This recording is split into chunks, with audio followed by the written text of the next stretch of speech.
Lila Matthews knelt in the front pew of Grace Community Church, morning light casting golden rectangles on the polished floor. At 22, she knew every corner of this sanctuary, the muted echoes of familiar hymns, the scent of old wooden pews. Her grandmother's Bible lay open across her lap, pages worn from years of turning and prayer. Beside her, Ethan Carter sang in a clear, steady voice. They had grown up together, racing bikes in the summer heat and gathering for youth group on Wednesday nights.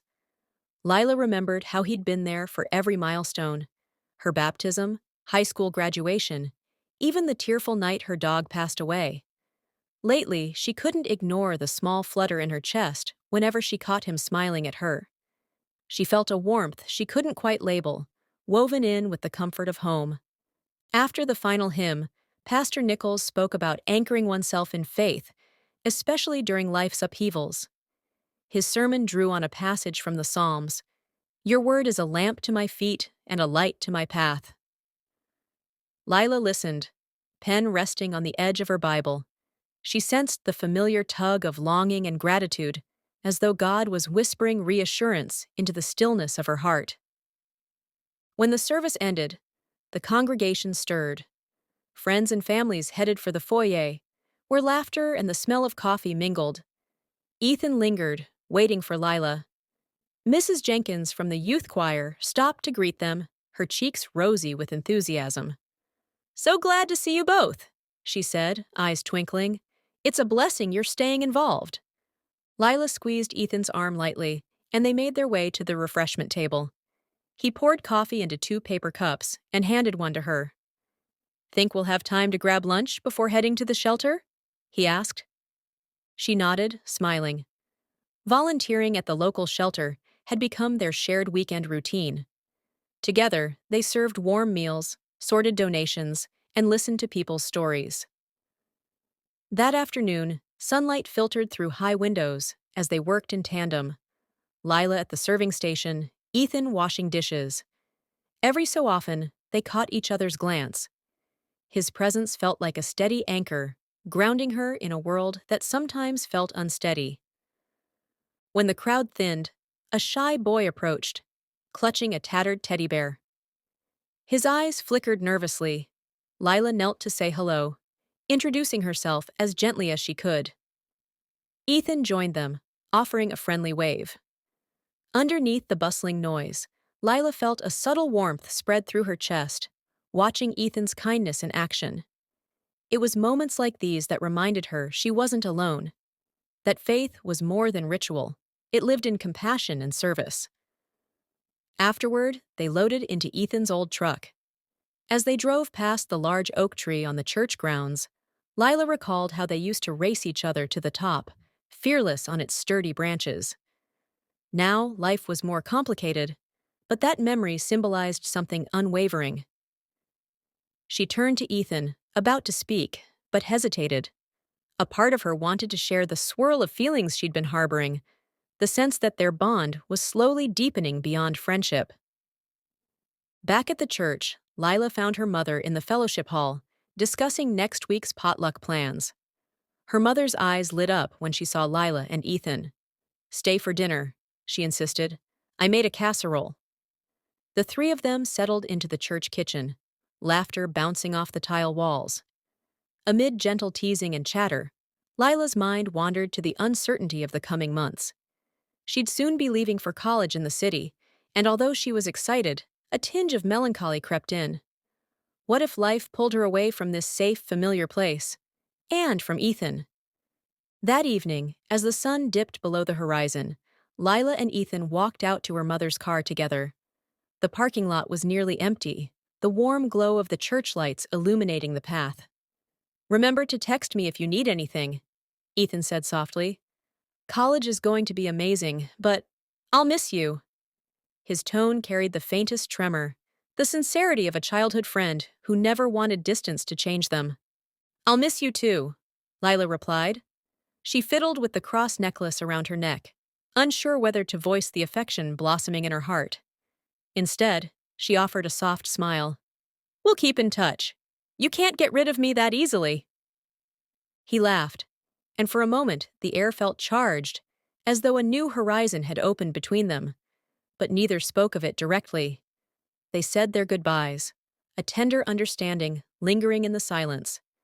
Lila watched him walk away, a pang of yearning tugging at her. Yet comfort and trust still outweighed the uncertainty. Later that night, she sat in her room, boxes half packed for the move. Her Bible rested on the nightstand, open to Proverbs 3. She ran her finger along the verse underlined in ink. In all your ways acknowledge him, and he shall direct your paths.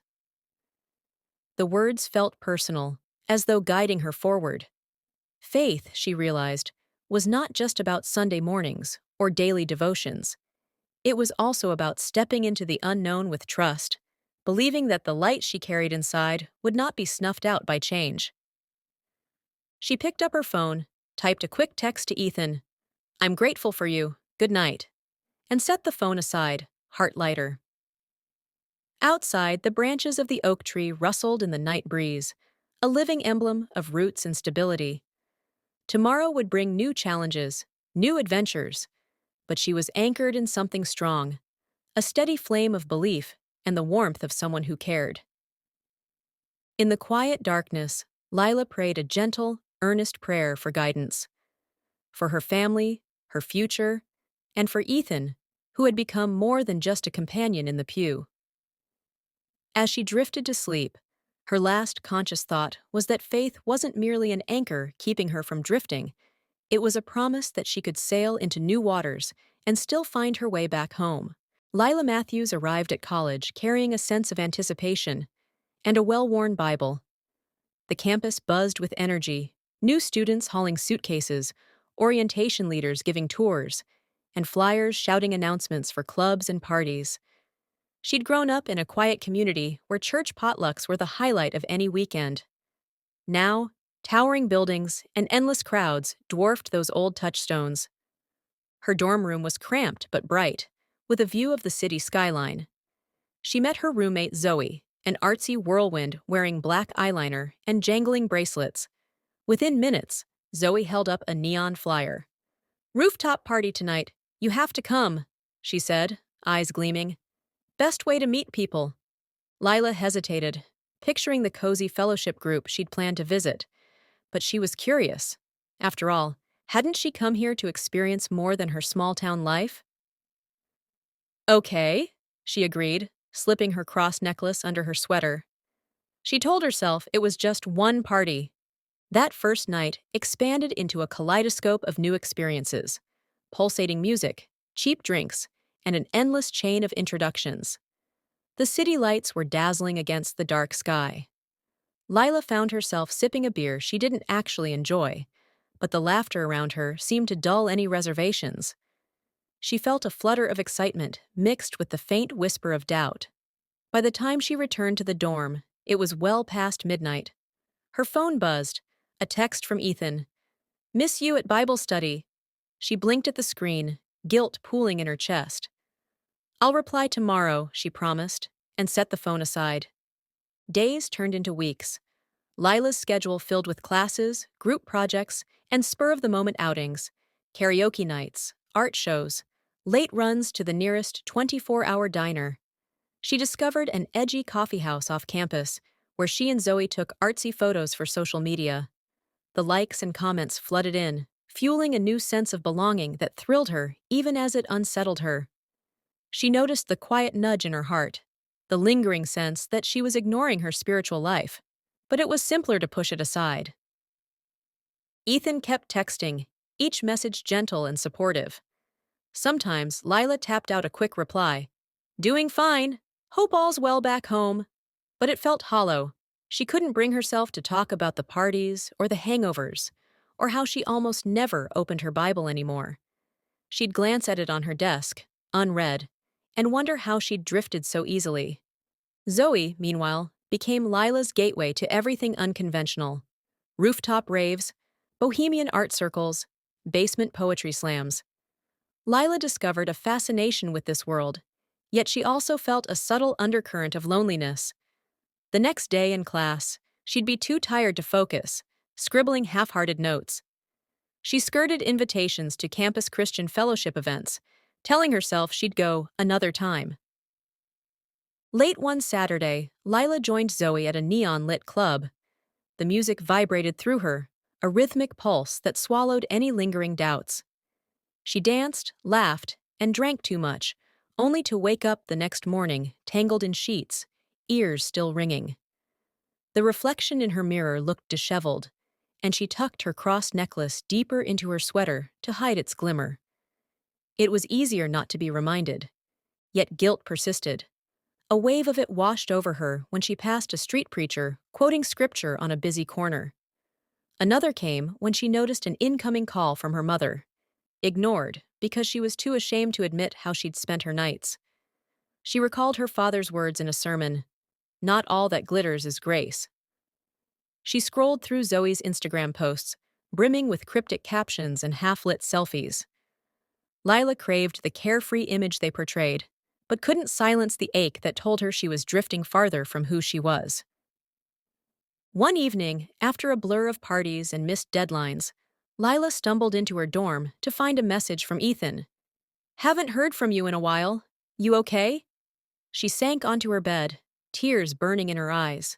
She wanted to open up, to say she felt lost, that she missed the warmth of Sunday mornings and the security of real friendships. But she typed only a brief response. "I'm fine. Busy with school. Talk soon." Her sleep was fitful. She dreamed of being back at Grace Community, hearing the old hymns ring through the sanctuary. She saw Ethan in the pew beside her, smiling gently. But in the dream, she turned away, the music fading into thumping bass lines of a club. She woke drenched in confusion and regret. That same night, Zoe waltzed in, exclaiming about a new group of friends, telling Lila she should come out again. Lila forced a smile, feigning enthusiasm. But inside, something felt fractured. Later, she stared at the cross necklace in her hand. "Why am I hiding this?" she asked herself. "Isn't this still part of me?" She recalled a time when she and Ethan had stayed up until dawn, reading scripture and talking about life's big questions. Back then, her faith had been an anchor, firm, steady, something she could cling to when the world felt uncertain. Now, the glitter of city life seemed to overshadow everything she once cherished. Weeks passed, her heart caught in a tug of war. She would attend campus events, but skip the Christian fellowship. She'd wander through clubs and parties, but cry quietly afterward in her dorm. Zoe teased her for feeling guilty, dismissing Lila's inner battle as needless worry. Yet Lila knew her feelings weren't mere guilt. They were the pangs of a conscience that still believed in a guiding truth she was choosing to ignore. One frigid night, after clubbing under swirls of neon light, Lila huddled in a taxi back to campus. Rain pelted the windshield. Pressing her forehead against the glass, she thought of home. The oak tree, the church potlucks, Ethan's unwavering kindness. She pulled her phone from her pocket, searching for some tether to the life she used to know. Her call log showed a series of missed calls from Ethan, from her mother. Her chest clenched. In a moment of clarity, she realized this path, with all its sparkle and excitement, was eroding the faith that had once shaped her so deeply. Yet she felt trapped in the new persona she'd cultivated, unsure how to confess her uncertainty to anyone, least of all herself. Back in her dorm, Lila slipped into bed without removing her cross. For the first time in weeks, she whispered a halting prayer. An apology, a plea, a barely formed request for guidance. It wasn't eloquent, but it was real. Outside, the city lights glowed, offering their usual enticement. Still, she closed her eyes to them, turning instead toward the flicker of hope within. Maybe tomorrow, she thought, she would find the courage to respond to Ethan properly, to acknowledge the conflict she could no longer deny. The thought offered a fragile sense of resolve, even as her restless dreams returned, carrying her through the long night and into the unknown morning to come. Night fell early in December, cloaking the city in a sharp wind and swirling flurries of snow. Lila Matthews huddled into her coat as she stepped off the bus near her college dorm, breath puffing white in the frigid air. The evening had started with a simple invitation, some classmates celebrating the end of final exams, a little champagne, a toast or two, and then she'd planned to leave. But the glittery promise of freedom had once again stretched into hours. Now her head throbbed with a faint ache, and she wished she'd stayed home with a mug of tea and her psychology notes. Halfway to her building, she froze. A lone figure leaned against the brick wall by the entrance. For a moment, she feared it might be someone looking for trouble, but then she recognized the outline of a familiar coat, the sturdy posture. Ethan! He looked up at the sound of her footsteps, exhaling a cloud of breath. Lila! Despite the cold, his voice held warmth and concern.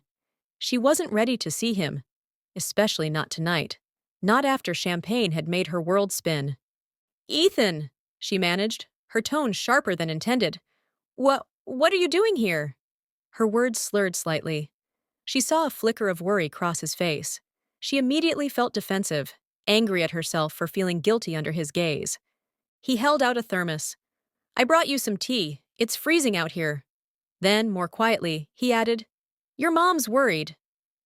You haven't called home in weeks. Lila's chest tightened.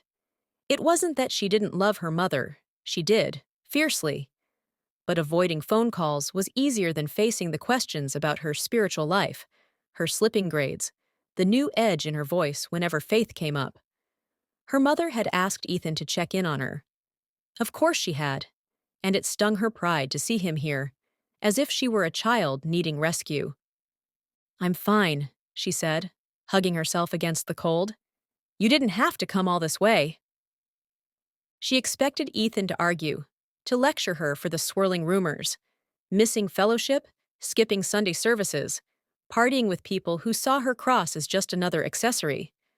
But he only reached into his coat pocket, pulling out a familiar leather-bound volume.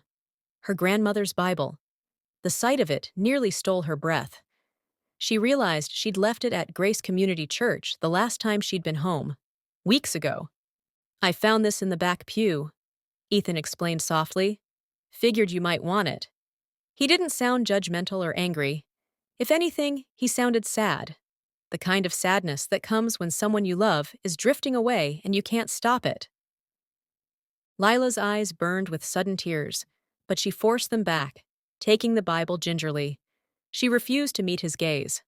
Are you here to scold me? She asked, the edge in her voice betraying the knot of emotion in her chest. He shook his head. I'm not here to judge you. I'm just concerned. Before she could respond, the wind picked up, sending snow flurries across their faces. She clenched her jaw, bracing against the chill. In the harsh glow of the street lamp, Ethan's breath formed fleeting white clouds. She hated how self-conscious she felt. Her mascara had likely smudged, and she was certain her breath reeked of cheap champagne. She cut her eyes away. You can't. She paused, unsure how to voice the storm inside her. He couldn't possibly understand how lost she felt, could he? But Ethan didn't press. Instead, he held out a folded note tucked inside the cover of the Bible. This is for you, he said, stepping back. I'll be around for a day or two, staying at a friend's apartment. If you want to talk, let me know. Otherwise, just read the note. She hesitated, then grabbed the note. The movement stirred fresh anger and shame, all tangled together. Without another word, she turned and yanked open the dorm door, letting a rush of warm air engulf her. She didn't look back, afraid of what she might see in his eyes. Pity, disappointment, or worst of all, love that she felt undeserving of. Upstairs in her room, Zoe was out, likely at another party. The faint hum of the heater underlined the emptiness of the space. Lila shrugged off her coat, letting it drop to the floor. She stood there in the dim lamplight, the Bible clutched against her. A wave of memories swept over her. Childhood Sundays, late-night prayers with Ethan. She sank onto her bed and unfolded the small slip of paper. The handwriting was Ethan's, careful and neat. Proverbs 3:6, he'll clear the path. Her breath caught. It was one of her favorite verses. In all your ways acknowledge him, and he shall direct your paths. The promise of divine guidance. She squeezed her eyes shut, feeling a deep ache in her chest. Was God still directing her path? She'd ignored so many calls, from friends and from home, as if avoiding them could dull her sense of guilt. Yet that guilt was still there, throbbing beneath her attempts at self-indulgence. Finally, she opened the Bible to the marked page. She tried to read, but the letters blurred. Tears slipped down her cheeks, and she was too exhausted to wipe them away. She set the Bible aside and curled onto her bed, hugging a pillow. In the quiet, she felt the darkness pressing in. She'd never felt so distant from God, or from who she used to be. Sometime after midnight, she drifted into a fitful sleep. She dreamt of her mother's hands, weathered from years of yard work and sewing, clasped in prayer. She saw those hands on her shoulder, heard her mother whisper softly, "Come home." The dream shifted to images of Grace Community Church, the oak tree behind it bare and skeletal in winter. Then Ethan appeared, looking at her with an expression that was equal parts love and sorrow. She tried to reach out, but he vanished like mist, leaving her alone in the pew. She woke with a start, breath ragged, tears dried on her cheeks. It was still dark outside. A street lamp cast shadows on the wall. For a moment, she thought she heard the echo of her mother's voice, but the dorm was silent, except for the hum of the heater. She pressed a hand to her chest, feeling the frantic thud of her heart. "This can't go on," she thought, swallowing the dryness in her throat. She glanced at her phone, which displayed missed calls from Ethan and texts from her mother. She typed out a message. "I'm okay. Need time. Thanks for the Bible." But she couldn't bring herself to hit send. She set the phone aside again, a painful knot forming in her stomach. The next morning, her head pounded with a dull ache, and the stale taste of champagne lingered. Outside, the ground was dusted in fresh snow. Zoe stumbled in as Lila was getting dressed, murmuring something about having lost track of time. Lila offered a half-hearted wave, too drained to rehash the night. She went to class, but couldn't focus on the lecture. Ethan's presence in the city weighed on her mind. He came all this way. She pictured him finding that Bible in the church pew, carefully returning it, writing the note. Guilt fused with a budding warmth. Ethan had not condemned her. He'd simply shown up. By late afternoon, she found herself pacing near the entrance of her dorm, waiting, unsure if Ethan would come by again. The air bit her cheeks, and she exhaled in tense puffs. Her body felt heavy with regret, yet there was also a strange relief in admitting she couldn't keep avoiding him, or God. When Ethan finally approached, she almost bolted back inside. But she planted her feet. His expression held cautious hope. "Hey," he said, hands tucked in his coat pockets. "How are you feeling?" She swallowed hard, tears prickling at the corner of her eyes. "Not great," she admitted. "But I want to talk, if that's okay." Her voice trembled. He nodded, stepping closer. "I've got time." She glanced away, feeling raw, but mustered enough courage to meet his gaze. "I'm sorry I've been shutting you out. I don't know who I am right now." Ethan's eyes flickered with compassion. "You're Lila," he said gently, "and God isn't done with you. Neither am I." Snow drifted around them as a strained laugh escaped her. She wasn't certain how to bridge the chasm she'd created, but acknowledging it felt like the first step. She clutched the Bible she'd tucked into her jacket, feeling its weight against her heart. Maybe her path was buried under mistakes and regrets, but the promise in Proverbs echoed, "He'll clear the path." The next steps might be fragile, but she sensed that the real breaking point wasn't failure. It was the moment she finally decided to reach out for help. And with Ethan beside her, breath visible in the cold, she understood that even the iciest winter night could begin a thaw, one that led her back to the faith she'd once cradled so dearly. The winter days at college seemed shorter, yet every hour weighed on Lila Matthews. After her conversation with Ethan outside her dorm, she managed to meet him for coffee once more before he returned home. Their conversation was tentative, both of them gentle around the fresh wounds of her drift from faith. She sensed his patience, but also a quiet sadness. When he departed, pressing her grandmother's Bible into her hands again, she promised to call him soon. She meant it, but wasn't entirely sure she could keep it. In the weeks that followed, Lila tried to refocus. She studied harder, attended a few campus fellowship events, and read short passages from Proverbs late at night. Yet the lure of her newfound social life still glimmered in the background. Sometimes she managed to resist, choosing to stay in and pray or catch up on lectures. Other nights, she found herself giving in, riding the crest of a party's thumping music, laughing a bit too loudly at jokes that didn't really amuse her. Her roommate, Zoe, noticed Lila's wavering. "You're different lately," Zoe commented one afternoon, swirling pink paint on a poster for her next art show. "One minute, you're Miss Devout. The next, you're chugging spiked punch at some random get-together." She smirked. "Don't torture yourself. You can't serve two masters, right?" Lila flinched at the phrase, a direct echo of scriptural language. "I'm not torturing myself," she lied, voice tight. Zoe shrugged. "Well, you don't look particularly happy either." Lila couldn't deny it. She carried a persistent hollowness, like a mirror cracked from the inside. Even when she tried to piece the shards together, fellowship gatherings, or late-night philosophy sessions with her dorm mates, she felt the fractures. One evening, Zoe dragged Lila along to a small gallery show. It was hosted by an avant-garde poet named Adrian, a brooding figure known for his cynical verses about life and spirituality. Lila initially refused, but Zoe insisted it would be a chance to see something new.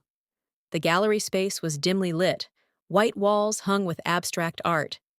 Adrian recited a poem about an angel who'd lost its wings.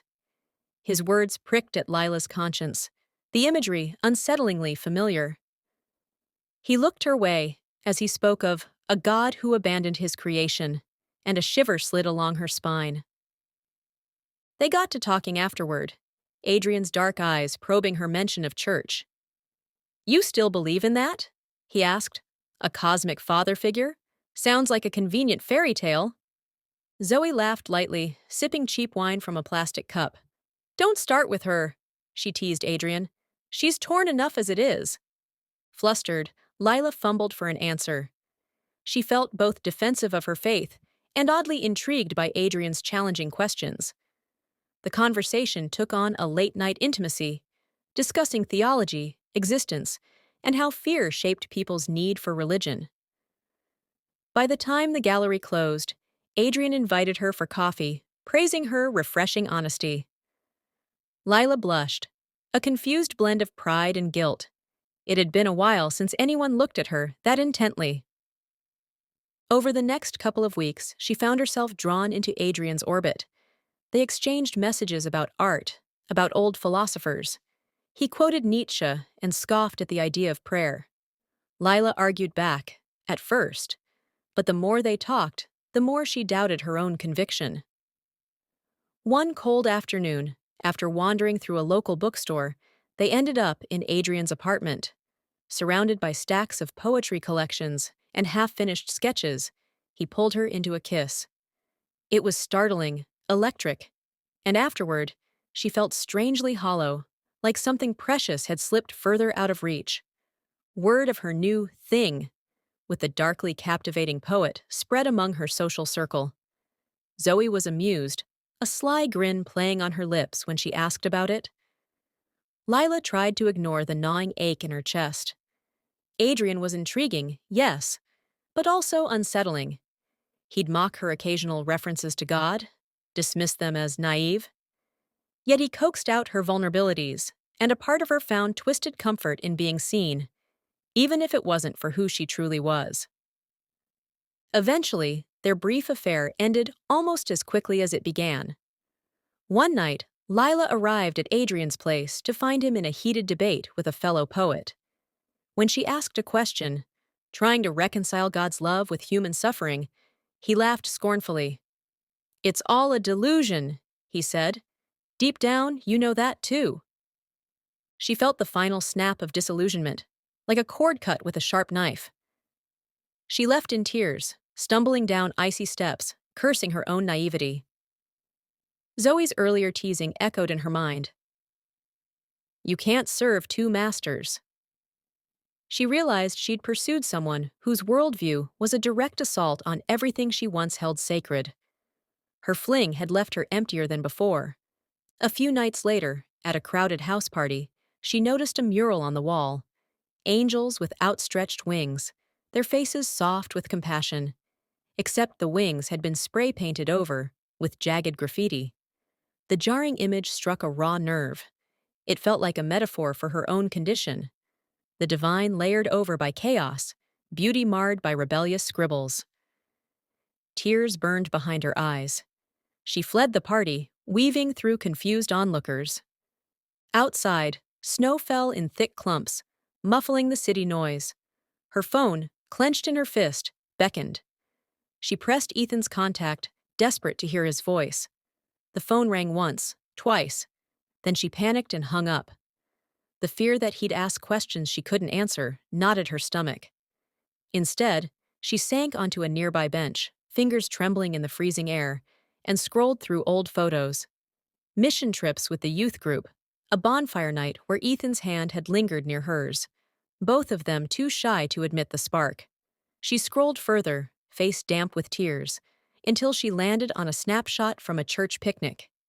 She was smiling wide, Ethan's arm around her shoulder, a summer sun lighting everything in gold. Looking at that image, she asked herself, when did I stop feeling holy? She sat there for what felt like hours, tears cooling on her cheeks. The party music throbbed faintly from within the building.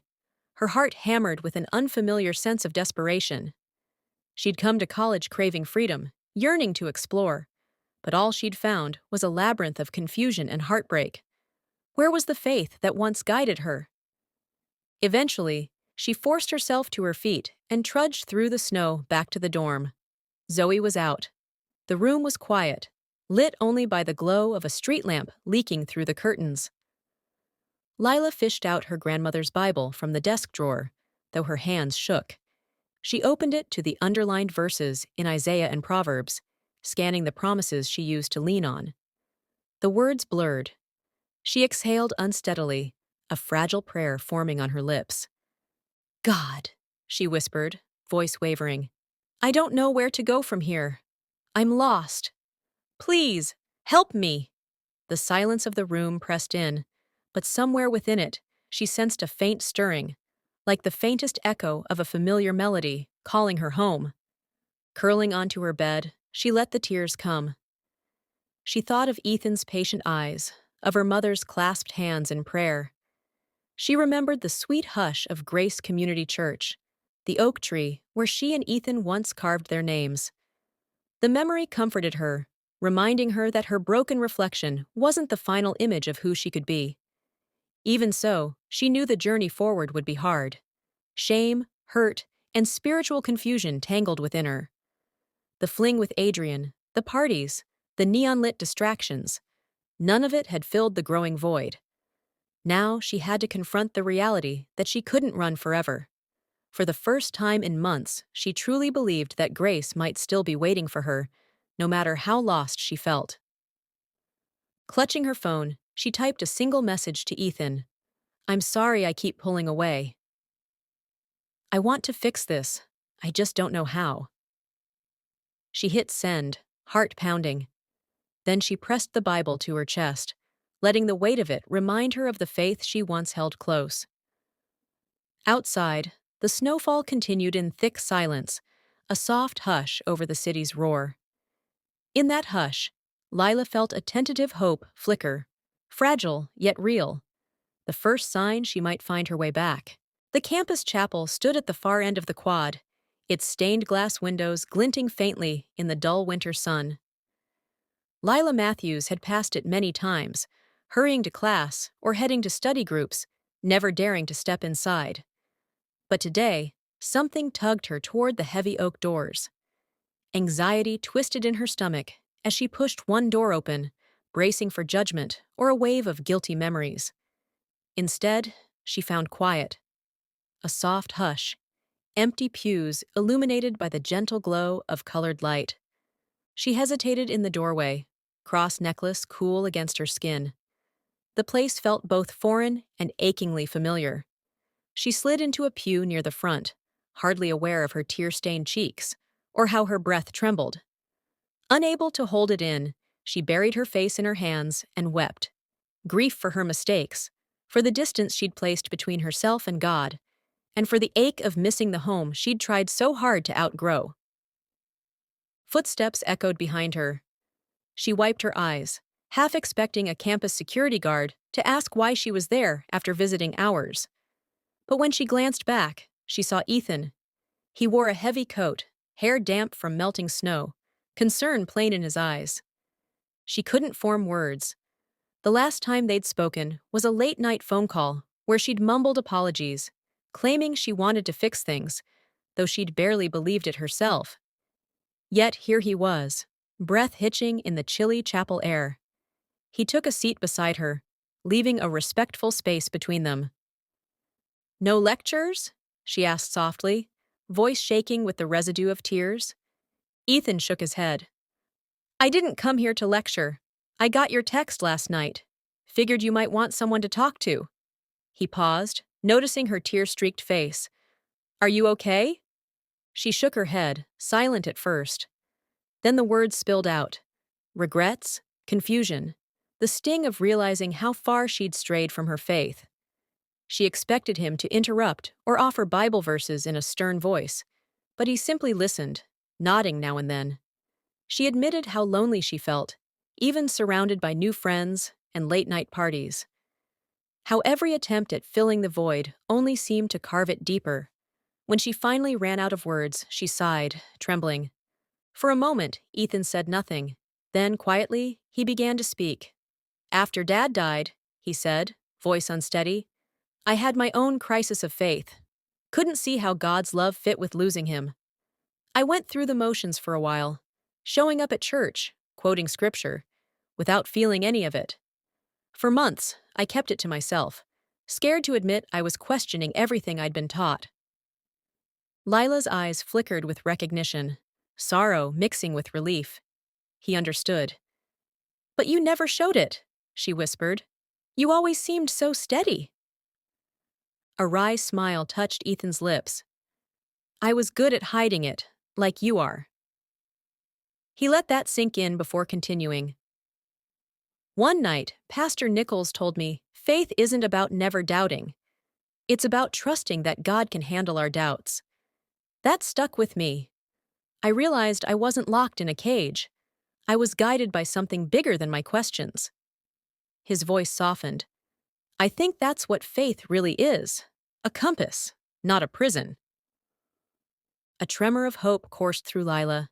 She pressed her palm against her heart, where it beat irregularly beneath her ribs. "I feel like I've run so far, done so much I regret. Some days, I'm not even sure who I am." Ethan reached out, hesitated, then gently rested a hand on hers. "God's not done with your story. The real you is still in there. It always has been." She let out a shaky breath. She wanted to believe him. The hushed stillness of the chapel seemed to echo that promise. Outside, wind rattled the stained glass, casting muted blues and reds across the pews. It felt like a living metaphor. Fractured light forming something beautiful despite the pieces. They stayed that way for a long while, talking in low voices. It was different from their childhood chats. They spoke not just about scripture and how to interpret certain verses, but about depression, pain, and the way shame could cloak someone in secrecy. Lila found herself sharing stories she'd hidden even from Zoe, about the hollow feeling after nights out, the fleeting romance with Adrian that left her raw. Each time she braced for Ethan's reproach, but he offered only empathy. By the time they left the chapel, dusk had settled. A faint orange halo crowned the horizon. As they walked out, Lila noticed her reflection in the glass doors. Her mascara was smudged, eyes puffy, But she didn't look away this time. She acknowledged it all: the brokenness, the uncertainty, and the fragile seed of hope growing in her chest. In the days that followed, Ethan lingered on campus. He used some saved vacation days to stay in a spare room of a friend's apartment, just until Lila felt steadier. She wasn't sure if he was overextending himself, but she couldn't deny the relief of his presence. They met in the cafeteria after classes, sipping lukewarm coffee while discussing the day's ups and downs. Sometimes they visited the chapel together, reading passages from Isaiah. When Lila felt the old tide of shame threaten to pull her under, Ethan's calm voice reminded her, "Faith is about returning, not about having never left." One night, they found an empty study lounge. Lila confessed fears about returning to Grace Community Church. "What if everyone judges me for being gone so long?" She twisted the hem of her sweater nervously. Ethan smiled reassuringly. "I think you'll find more love than judgment. And if a few people do judge, that says more about them than it does about God." She nodded, fiddling with the cross necklace. That quiet conversation stretched into the small hours of the morning. They discussed everything from her roommate Zoe's skepticism to Ethan's own nightmares about losing his father. They didn't shy away from tears, laughter, or even long pauses. By the time they finally parted ways, Lila felt something shift inside her, like a wound in her soul had begun to mend. Slowly, a renewed faith took shape. Lila started small. She prayed each morning, even if her words stumbled. She read scripture during her lunch break, focusing on verses about restoration and mercy. She reached out to her mother with an honest phone call, admitting she'd struggled more than she'd let on. Her mother cried with relief, gently encouraging Lila to come home any time she was ready. Zoe observed these changes with both curiosity and a hint of scorn. "Back to being a church girl, huh?" she asked one weekend, eyeing the worn Bible on Lila's desk. Lila took a breath. "I never stopped believing. I just got lost for a while. But my faith doesn't mean I have all the answers. I'm just trying to do better." Zoe pursed her lips, arms folded. "Well, do what you need to do, but don't expect me to kneel in prayer or anything." To Lila's surprise, she felt no urge to argue or defend herself vehemently. She simply nodded. "I wouldn't force you, but if you ever want to talk, I'm here." That quiet confidence sparked a subtle shift in Zoe's expression.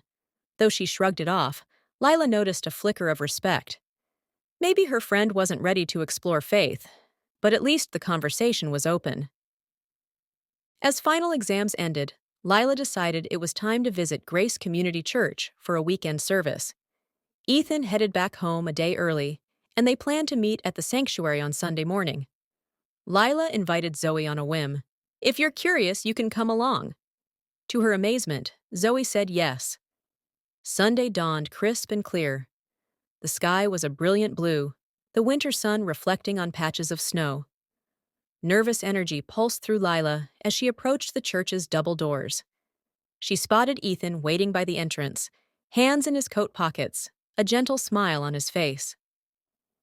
Zoe stuck close behind Lila, arms crossed protectively over her jacket. Inside, warm air and familiar scents, polish and old hymnals, embraced them. A few heads turned, and Lila braced for disapproval. But most faces lit up at the sight of her.